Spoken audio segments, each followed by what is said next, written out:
Les marchés ont-ils raison ou pas de s'inquiéter pour les baisses de taux cette année? Parce que c'est vrai que c'est la seule question qui intéresse, qui taraude les investisseurs. De combien les banques centrales vont baisser donc leur taux directeur cette année? Élément de réponse avec vous, Wilfried Galland, pour Montpensier Finance. Bonjour. Bonjour David. Bon, tous mes voeux, bonne année. Bonne année, Hein? plein de bonnes choses et de belles performances sur les marchés, espérons-le. Oui, c'est pas encore ça. C'est pas encore Disons fait. que voilà, on commence un petit peu en dedans. Bon, après, on a le gouverneur de la Banque de France qui s'est exprimé ce matin lors de ses vœux. Il a dit, ce on s'en doutait, mais c'est bon de l'entendre de la part des autorités monétaires, que sauf surprise, évidemment, il y aura des baisses de taux de la part de la BCE cette année. Oui, alléluia, enfin, on va dire que la lumière est enfin arrivée sur le bureau des banquiers centraux.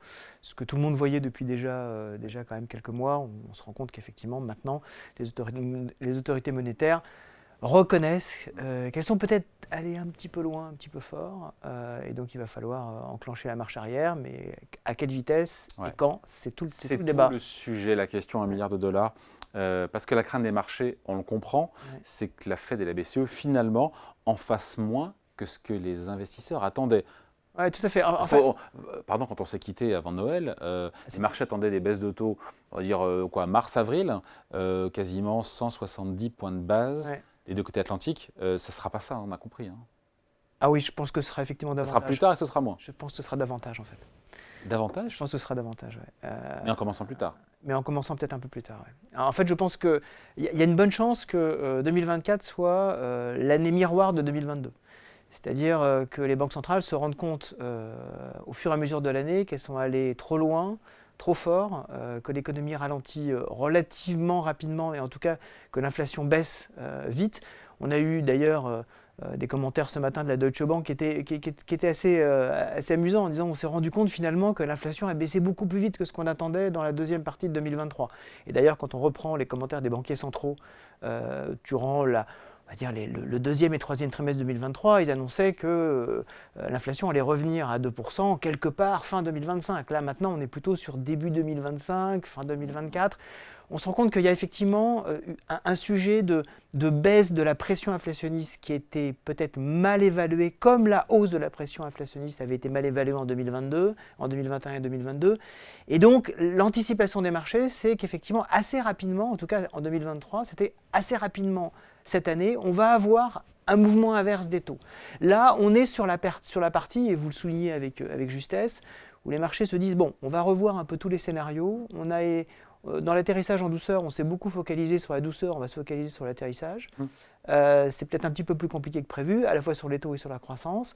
Mais effectivement, l'environnement monétaire, et là vous avez totalement raison de le souligner, c'est la clé de l'évolution des marchés cette année. C'est-à-dire que si on a un environnement monétaire plus restrictif que ce qu'on pense, parce que soit on a un choc de matières premières, soit les banquiers centraux mettent du temps en fait à se rendre compte. On aura un mauvais cru boursier. On aura un mauvais cru boursier. Si en revanche, on a effectivement en deuxième partie d'année une accélération de ces baisses de taux avec une croissance relativement résistante, je ne pense pas qu'on ait un très bon cru de croissance, mais en tout cas relativement résistante, alors on aura un bon cru cette année. Les statistiques sont pour nous, hein, vous savez qu'après une année baissière très forte comme 2022 aux États-Unis, on a normalement 2 années très fortes de progression. On en a eu une qui a à peine récupéré les pertes de 2022. Hein, quand vous faites le calcul, on a à peine récupéré les pertes de 2022, y compris sur le Nasdaq. Hein.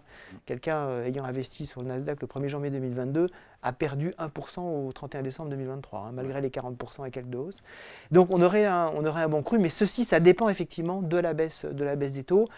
Et cette baisse des taux, on voit qu'il y a un doute aussi sur le début d'année parce qu'il y a un doute sur la capacité du marché obligataire à absorber tous les refinancements qui vont devoir avoir lieu sans le soutien des banquiers centraux. Public ou privé? Les deux en fait. Et moi ce qui m'a beaucoup marqué cette année, c'est que normalement le marché obligataire se réouvre aux alentours de cette période. Autour du 10-15 janvier, on a les premières émissions obligataires. Avant c'est extrêmement calme. Et là, dès le 2 janvier, le 2, 3, 4 janvier, il y a eu énormément d'émissions obligataires, alors plutôt d'entreprises de qualité. Hein, pour profiter aussi du reflux des taux. Exactement, mais on avait l'impression d'avoir ce rush avant que la fenêtre ne se referme, et je pense que ça a contribué aussi à un certain stress des investisseurs en disant mais est-ce que cette volonté d'aller très très vite dans les refinancements de dette, est-ce que ça n'est pas le signal d'un marché peut-être plus fragile fondamentalement entre l'offre et la demande de financement. Et donc attention quand même sur cette fois les taux longs, à ne pas aller trop loin. Parce qu'on parle beaucoup des banquiers centraux. Les banquiers centraux pilotent les taux courts. Oui. Ils pilotent assez rarement, la banque japonaise le fait, hein, la banque australienne l'a fait pendant un petit moment, les taux longs. Il n'y a pas de pilotage des taux longs. Les taux longs, c'est quand même très important. C'est là en fait où on va voir, est-ce qu'on peut aller encore en dessous, par exemple, de 4% en taux long aux États-Unis et de 2,6% sur les taux français. Moi, c'est mon scénario hein, pour la fin de l'année, mais c'est très controversé aujourd'hui. Bon, et donc si on regarde rapidement la Fed.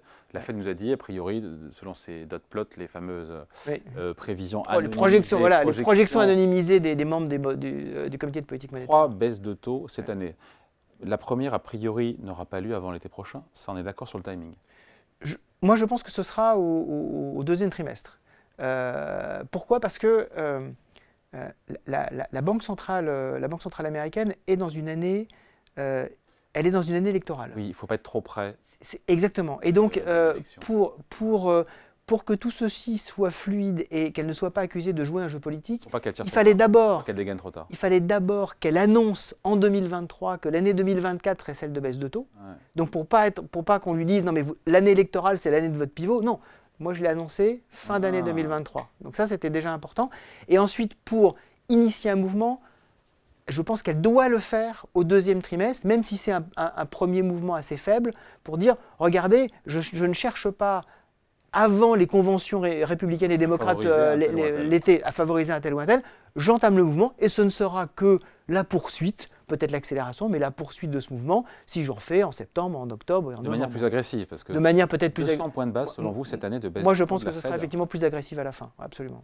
Mais sur la fin de l'année, ce sera plus agressif. Par coup de 50 points de base. Exactement. Et côté BCE? Je pense que la BCE devra là aussi agir relativement vite, probablement dès le deuxième trimestre. Ouais. Moi je dirais plutôt au milieu, fin de deuxième trimestre. Il n'y a pas d'élection. Oui, non.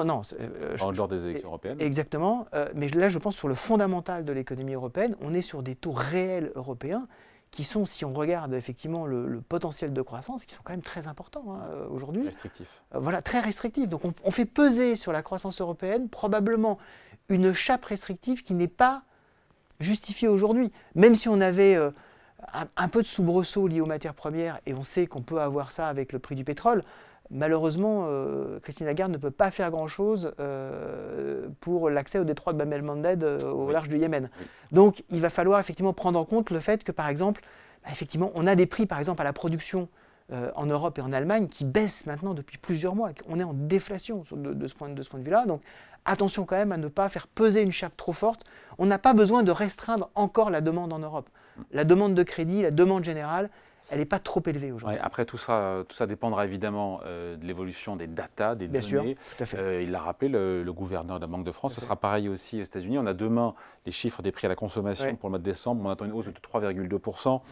En décembre contre 3,1% en novembre. Ça peut être un game changer, tout ça, toutes les stats qu'on va avoir par rapport à ce qu'on s'est dit. En fait, ce qu'on regarde, ce que tous les observateurs regardent, c'est sur les 6 derniers mois annualisés, est-ce qu'on est véritablement sur une baisse forte de l'inflation. Aujourd'hui, c'est le cas. C'est-à-dire que si on enlève les mois qui sont les plus anciens et qui pèsent encore aujourd'hui beaucoup sur les chiffres annualisés. Oui, mais ça ne va plus beaucoup baisser beaucoup, a priori, maintenant.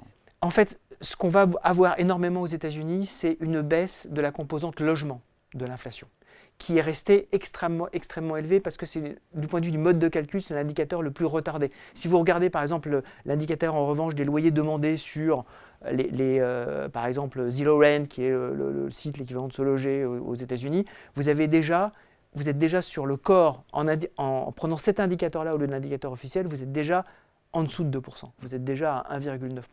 Donc, mécaniquement, l'inflation cœur, en tout cas, peut-être pas l'inflation headline, mais l'inflation cœur a baissé. Qui est à combien aux États-Unis aujourd'hui ? Pardon ? Qui est à combien aujourd'hui ? L'inflation cœur, aujourd'hui, elle est autour 4, de... Non, l'inflation cœur, elle est entre... Enfin, ça dépend entre le PCE, PCI. Voilà, mais elle est entre 3 et 3,5%, effectivement.